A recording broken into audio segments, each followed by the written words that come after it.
Before we dive into today's intense story, a quick reminder. Over 90% of our viewers watch our videos but aren't subscribed. If you enjoy content like this, take a second to hit that subscribe button and turn on notifications so you never miss an update. And if you find this story gripping, don't forget to like the video. It really helps us out. My name is Emily. I once believed my life was the perfect picture that every woman dreams of. I had a loving husband, Daniel, a stable home, and a peaceful routine that gave me a sense of security. We had been married for 11 years, and while our marriage wasn't always filled with grand romantic gestures, I thought we had something much more valuable: trust, companionship, and loyalty. Or so I believed. We lived in a quiet suburban neighborhood, the kind where people greet each other with warm smiles and neighbors host summer barbecues on weekends. Daniel worked as a senior project manager at a well-known construction firm, while I ran a small but thriving floral boutique downtown. We never had children, though not for lack of trying. After years of failed attempts, we decided to embrace our little family of two, filling the void with shared dreams and mutual support. Looking back now, I realize how many signs I missed. It wasn't sudden. The betrayal crept into our lives like a silent intruder, and by the time I sensed something was wrong, the damage was already done. It began subtly. Daniel started working late more often, citing urgent deadlines and last-minute meetings. At first, I didn't question it. His work had always been demanding, and I respected his dedication. But soon the late nights turned into overnight stays at supposed business trips.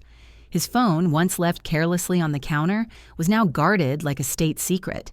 He would excuse himself to take calls in the garage or outside on the patio. When I asked questions, he'd dismiss them with an exhausted sigh or a gentle kiss on the forehead, reassuring me that I was overthinking. For months, I convinced myself to trust him. I didn't want to be the suspicious wife who doubted her husband's every move. After all, Daniel had never given me a reason not to trust him before. But the gnawing feeling in my gut wouldn't leave me. The coldness in his eyes, the lack of intimacy, the forced small talk, it all added up to something far more sinister than work stress. The final crack in the facade came one evening when I was cleaning the house. Daniel had forgotten his tablet on the dining table. Normally, I respected his privacy, but curiosity got the better of me. My hands trembled as I powered it on. The device wasn't even locked. I opened his email, his messages, his gallery. What I found made my heart drop into my stomach. Photos, dozens of them, messages filled with affection, secrets, and promises. And the worst part, it wasn't just one woman. There were two. One was a coworker named Vanessa, and the other was a woman I had seen multiple times during our neighborhood meetings, Sophie, the wife of one of Daniel's close friends. I sat there, frozen. My world, once so safe and predictable, crumbled before me. The betrayal wasn't just physical. It was emotional, deliberate, and cruel. Tears blurred my vision, but beneath the sorrow, something else began to stir. Anger. A deep, simmering rage that I had never experienced before. That night, I didn't confront him. I pretended everything was normal. I needed time to process, to plan. I wasn't going to scream or cry or beg for explanations. No, I would handle this on my own terms. Revenge wasn't something I had ever considered before, but now it consumed every thought. For days, I observed him carefully. His patterns, his behavior, his lies. Every time he said he was working late, I made a note. Every weekend trip, every sudden emergency at work, I tracked them all. I even began following him once or twice, keeping my distance, watching as he entered hotels or restaurants with women who weren't me. It was almost surreal watching him lie so effortlessly, while at home he played the role of a devoted husband. But the more I saw, the more determined I became. I wouldn't let him walk away unscathed. He had humiliated me, disrespected me, and taken my loyalty for granted. And for that, I would make sure he paid. I started reaching out quietly to people. I contacted Vanessa's fiancé, whom Daniel had apparently never considered. I discovered he was unaware of her affair and was equally shattered to learn the truth. We met discreetly at a small cafe where I showed him the proof. The pain in his eyes mirrored my own. But rather than lash out impulsively, we agreed to work together to expose them. Sophie's husband, on the other hand, was more complicated. He was one of Daniel's closest friends, and the revelation would destroy not only their marriage, but their long-standing friendship. I struggled with whether to involve him, but my conscience wouldn't allow me to hide the truth. He deserved to know. I scheduled a meeting, choosing my words carefully, showing him the evidence without embellishment.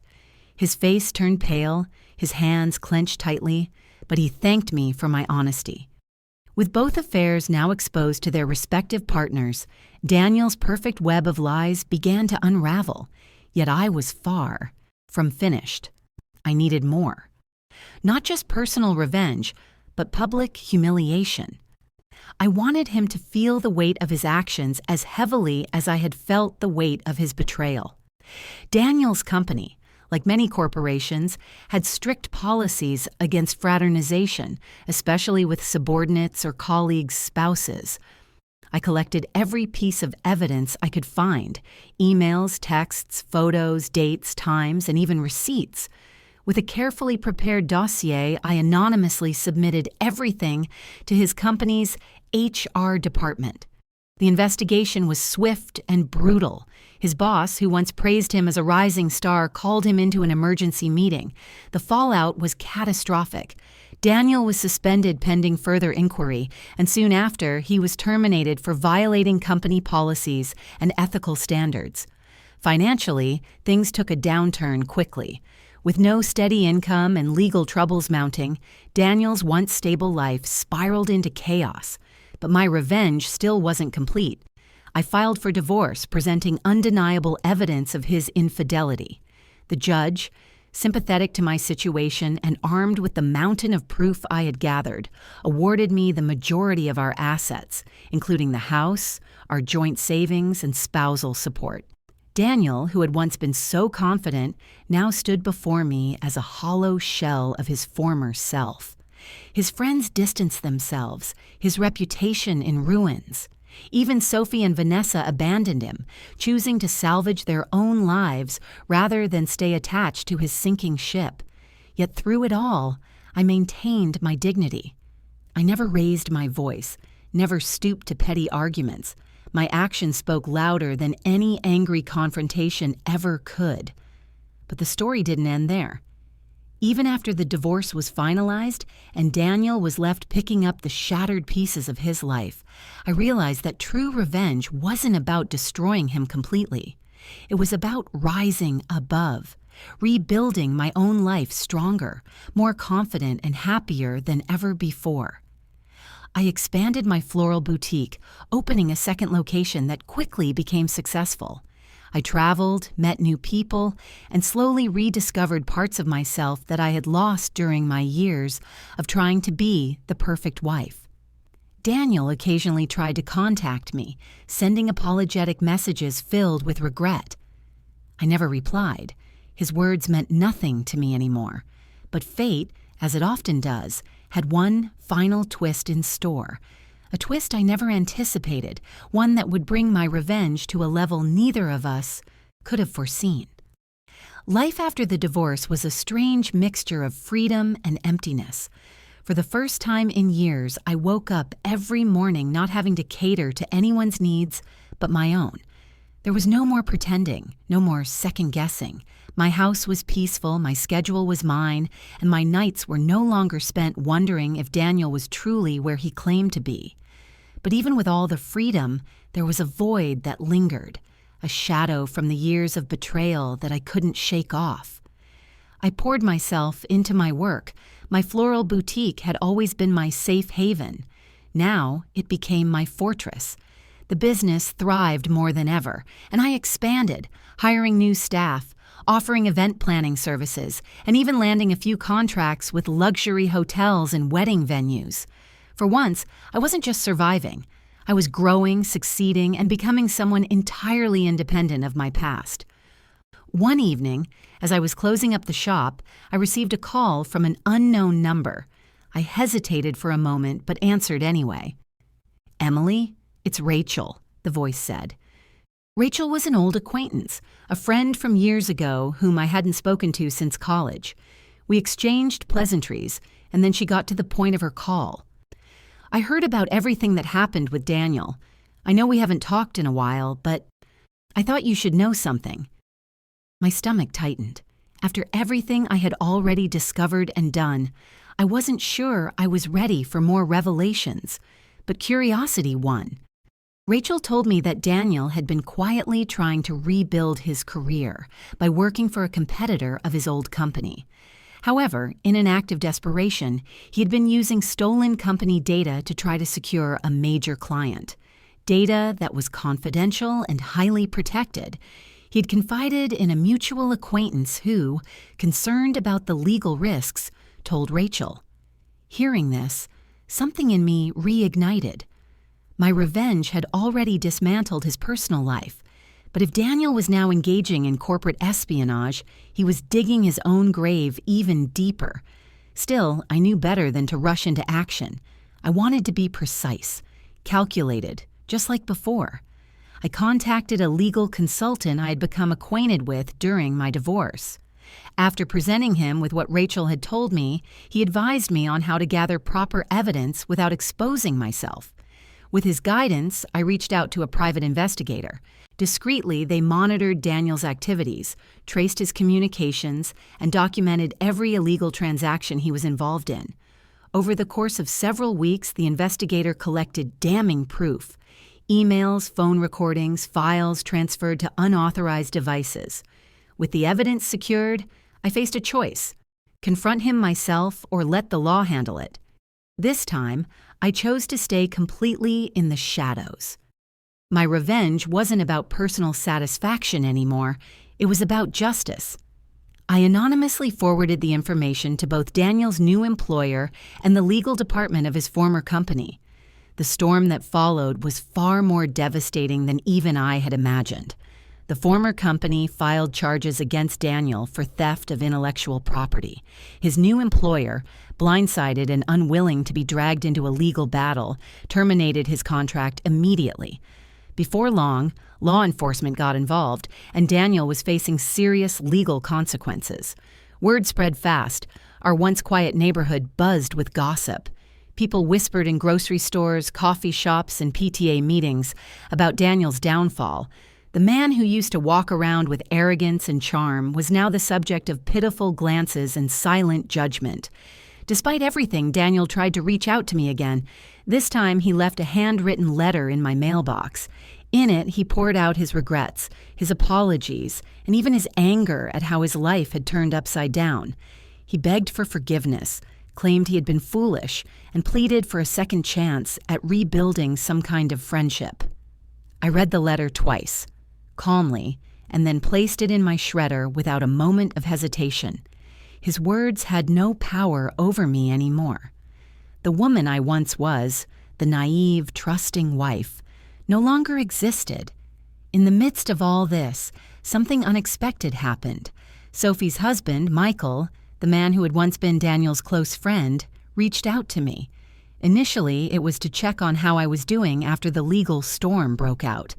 But as weeks passed, our conversations became more frequent, more comfortable.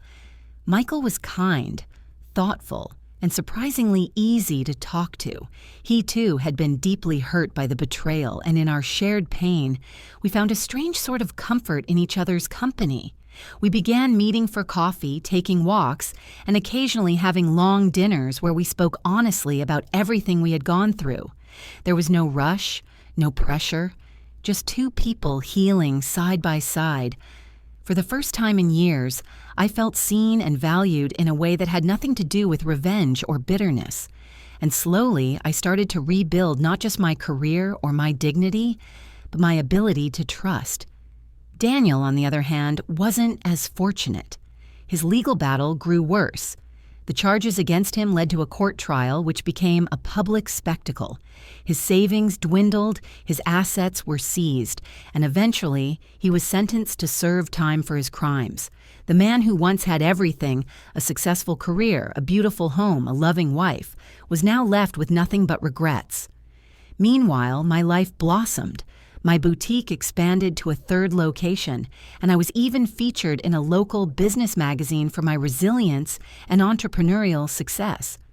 My story, of course, was shared carefully. I never publicly spoke about Daniel's betrayal. I let others draw their own conclusions from the events that unfolded. Privately, I knew the full extent of what I had orchestrated.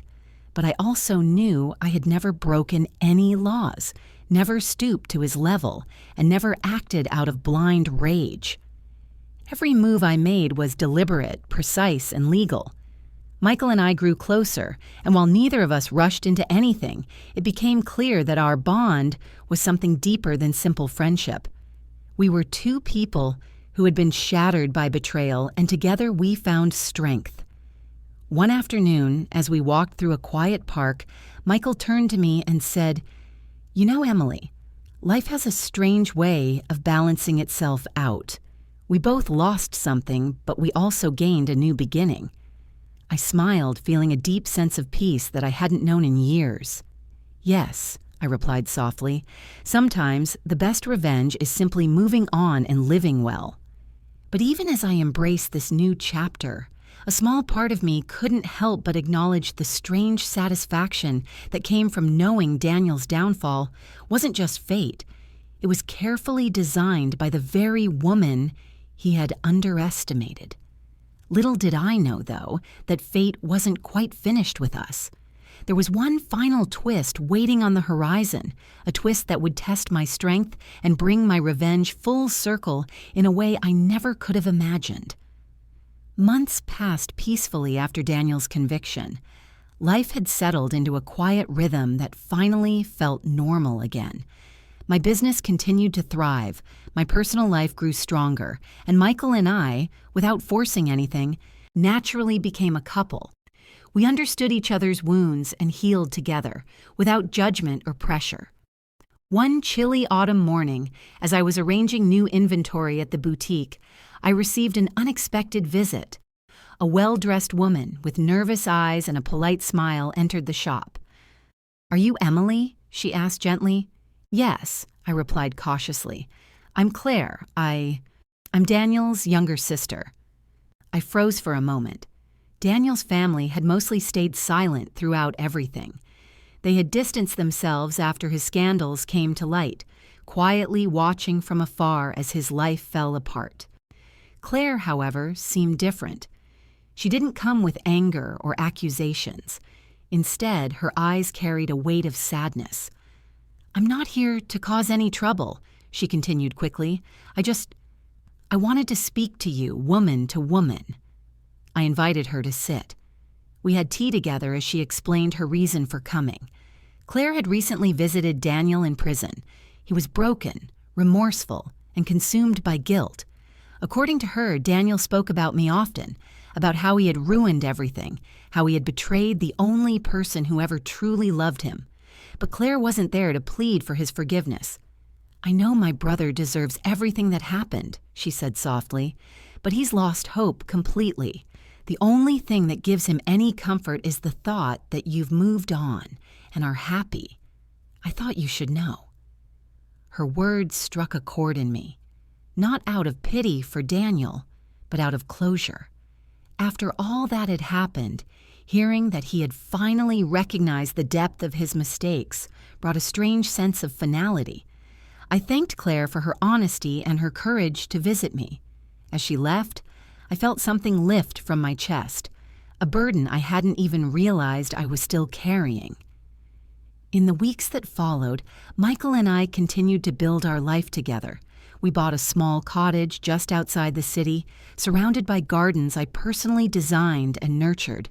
My boutiques flourished more than ever, and I was even invited to speak at women's business conferences about resilience and rebuilding after betrayal. One evening, as we sat on the porch watching the sunset, Michael took my hand and smiled. "You know," he said, "if someone had told me a few years ago that life would turn out like this, I wouldn't have believed them." I smiled back, feeling that rare, deep peace again. Neither would I. But sometimes the hardest storms bring the clearest skies. Daniel's shadow no longer haunted me. His downfall had been his own doing. My revenge had never been about destroying him completely. It was about restoring myself and making sure he faced the consequences of what he did. In the end, I got something far better than vengeance. I got my life back, stronger, happier, whole. And as the last of the sunlight faded, I finally felt free.